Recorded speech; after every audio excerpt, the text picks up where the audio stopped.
Transformation is really just a very fancy word, or as one of my colleagues would say, a Shakespearean word for opportunity management, isn't it?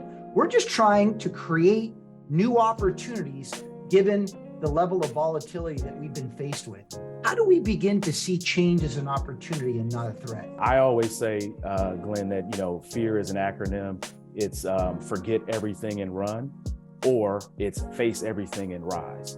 And I think we have an opportunity, particularly again post-pandemic, to not forget what we've done. And post-pandemic, people have to understand that we're in a period of change just right now with everything that's going around us, because it's impacting healthcare, inflation, high interest rates, you name your favorite problem that the country's faced with today.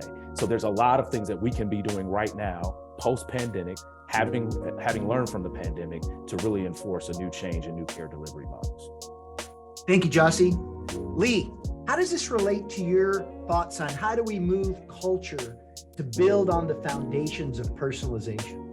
First of all, I believe very strongly that we as leaders, we lead by value. And if the team's meeting the established and agreed upon metrics, then we don't need to micromanage on the how or the path. We need to focus on guiding and ensuring the alignment of values and approach into not deciding the path or the how. We always try to make the best decisions for our patients, our community, and our staff, but until you get out there, you don't see the unintended roadblocks that maybe we put up ourselves. And so you can't come back and fix those if you don't go out and actually observe them. People want to see that you're a real person. Be vulnerable. Understand the strategic value of that and how to make it strategic in your leadership. I think our staff, our providers want to know that we're real people and that we have aspirations and fears and concerns because they do. And we need to know what those are so that we can help lead them through their fears and push past that to the performance for our patients, our staff, and our communities. Well, thank you, Lee. I know, Marty, this is probably making you think about the great work that you've been doing. Given the number of headwinds facing healthcare today, Marty, what do you find to be the most significant investment that your organization has made? With laser beam focus, we're investing in our people. Tech medicine's ability to deliver the best-in-class outcomes for our patients is due directly to this extremely talented, diverse, and commitment in our team of teams. Our caregivers consistently, day in and day out, provide this limitless service in a high-pressure environment.